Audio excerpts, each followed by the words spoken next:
ఆయుత చండీ యాగానికి ఆహ్వానించేందుకు సీఎం కేసీఆర్ కాసేపట్లో విజయవాడకు బయలుదేరనున్నారు. పూర్తి వివరాలు మా ప్రతినిధి మహేష్ బేగంపేట నుంచి అందిస్తారు. మహేష్, చెప్పండి, కేసీఆర్ విజయవాడ పర్యటన వివరాలేంటి?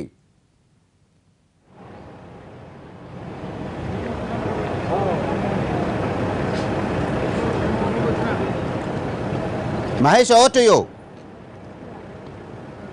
వరప్రసాద్, మరి కాసేపట్లో తెలంగాణ ముఖ్యమంత్రి చంద్రశేఖరరావు ఏపీ ముఖ్యమంత్రి చంద్రబాబు నాయుడు కలిసేందుకు అమరావతి వెళ్తున్నారు.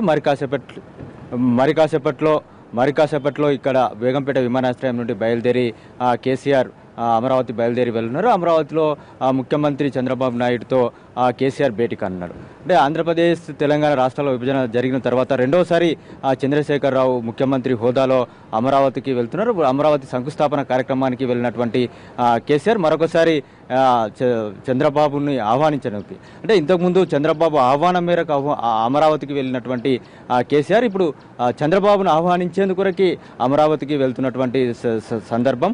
ఏదైతే ఈ నెల 23 నుంచి 27వ తేదీ వరకు తాను తలపెట్టినటువంటి ఆయుత మహాచండీ యాగం ఏదైతే ఉందో ఆ మహాచండీ యాగానికి ఆహ్వానించేందుకు ముఖ్యమంత్రి కేసీఆర్ ఏపీ ముఖ్యమంత్రి చంద్రబాబు నాయుడు ఆహ్వానించేందుకు వెళ్తున్నారు.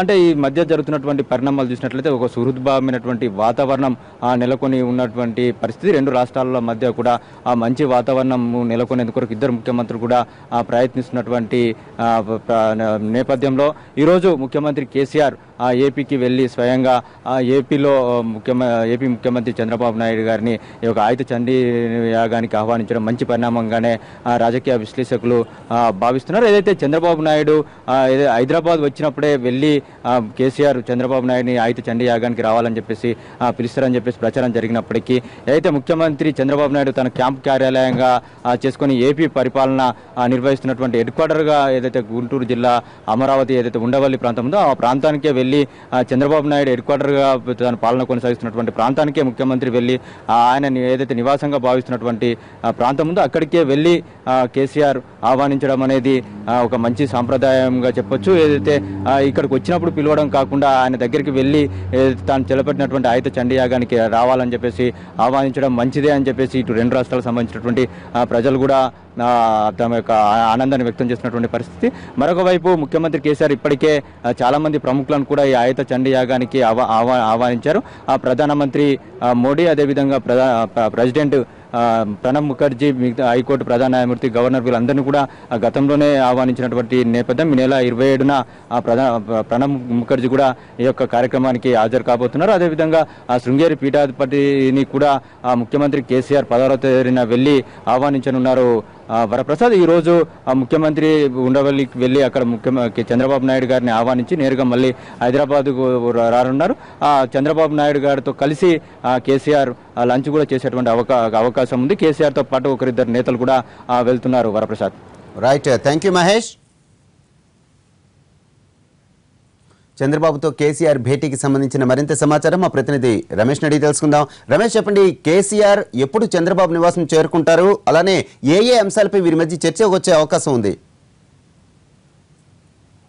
మరొక గంట తర్వాత ఒక ఆసక్తికరమైనటువంటి భేటీకి సీఎం నివాసం వేదిక కాబోతుంది. కృష్ణానది ఒడ్డున కరకట్ట పక్కన ఉన్నటువంటి ఏపీ సీఎం రెసిడెన్షియల్ ఏదైతే ఉందో దానికి వచ్చి ఆ నివాసానికి వచ్చి స్వయంగా ఆయుత చండీ యాగానికి కేసీఆర్ ఏపీ ముఖ్యమంత్రిని ఆహ్వానించబోతున్నారు. కొద్ది సంవత్సరాలుగా జరుగుతున్నటువంటి రాజకీయ పరిణామాల నేపథ్యంలో రెండు రాష్ట్రాలు ఏర్పడిన ఆ తరువాత ఇద్దరు ముఖ్యమంత్రులు, రెండు పార్టీల అధినేతలు కలయిక ప్రతిసారి కూడా ఆసక్తిగానే ఉంటుంది. గతంలో 2 నెలల క్రితం జరిగినటువంటి శంకుస్థాపన, అమరావతి శంకుస్థాపన కార్యక్రమానికి కేసీఆర్ని పిలవడం, కేసీఆర్ ఆ వేదికపై అమరావతి ఏదైతే రాజధాని నిర్మాణం జరుపుకుంటుందో ఆ చారిత్రక ఘట్టానికి సంబంధించినటువంటి వేదికపై కేసీఆర్ ప్రసంగించడం, ఆ శిలాఫలకంపై కేసీఆర్ తెలంగాణ రాష్ట్రానికి చెందినటువంటి ముఖ్యమంత్రి పేరును కూడా ఏర్పాటు చేయడం అనేది రాజకీయ వర్గాల్లో అత్యంత చర్చ జరిగినటువంటి అంశంగా మనం చెప్పొచ్చు. అదే రీతిని ఇప్పుడు కూడా కేసీఆర్ స్వయంగా చంద్రబాబు నివాసానికి వచ్చి ఆయుత చండీ యాగానికి ఆయన ఆహ్వానిస్తున్నారు. దీంతో ఈ యొక్క ఎపిసోడ్ మీద కూడా చాలా ఇంట్రెస్ట్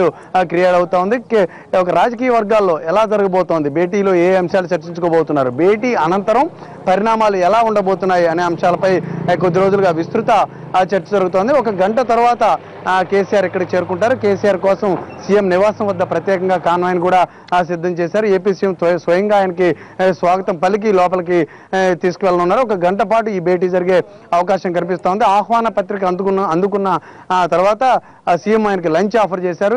ఇరువురు సీఎంలు కూడా ఆయన సీఎం నివాసంలో ఇక్కడ భోజనం చేస్తారు. భోజనం అనంతరం కొద్దిసేపు భేటీ జరిగే అవకాశం ఉంది. ఈ భేటీలో రాష్ట్రాలకు సంబంధించి 2 తెలుగు రాష్ట్రాలకు సంబంధించి విభజన సందర్భంగా అనేక ఇబ్బందులు వివాదాలు ఉన్న నేపథ్యంలో వాటిపై ఎటువంటి చర్చకు వస్తుంది, ఏ అంశాలు చర్చకు వస్తాయనేది ఆసక్తికరంగా మారింది. ఒక పక్క రాష్ట్ర విభజన అంశాలకు సంబంధించినటువంటి ఇష్యూస్ ను పక్కన పెడితే రాజకీయంగా ఈ యొక్క భేటీ ఎటువంటి ఫలితాన్ని ఇవ్వబోతుంది, ఎటువంటి చర్చకు దారితీయబోతుంది అనేది ప్రధానమైనటువంటి అంశంగా మనం ఇక్కడ చెప్పవచ్చు. కేసీఆర్ అమరావతికి వచ్చిన తర్వాత తెలంగాణ తెలుగుదేశం పార్టీ కొంత ఇబ్బందికరమైనటువంటి పరిస్థితిని ఎదుర్కొన్నటువంటి సందర్భాన్ని మనం చూసాం.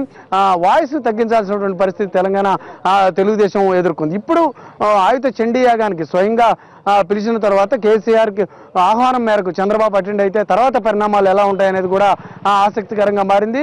ఇరువురు సీఎంలు 2 పార్టీల అధినేతలు ఇలా తరచుగా కలుసుకున్న తర్వాత రాజకీయంగా తీవ్ర విమర్శలు చేసుకుని వ్యక్తిగత విమర్శల వరకు దారి తీసినటువంటి సందర్భం నుంచి మళ్ళీ ఇద్దరు నేతలు కలిసి మీడియాకు కనపడినటువంటి సందర్భాన్ని చూసుకున్నట్లయితే ఆ తర్వాత పరిణామాలు ఎలా మారబోతున్నాయనేది ప్రధానంగా రాజకీయ వర్గాల్లో చర్చ జరుగుతోంది. ప్రస్తుతం జిహెచ్ఎంసీ ఎన్నికలు ఓవైపు జరుగుతున్నాయి. ఎమ్మెల్సీ స్థానిక సంస్థల కోటాలో జరిగే ఎంఎస్సీ ఎన్నికలకు సంబంధించినటువంటి ప్రక్రియ మరోవైపు కొనసాగుతుంది.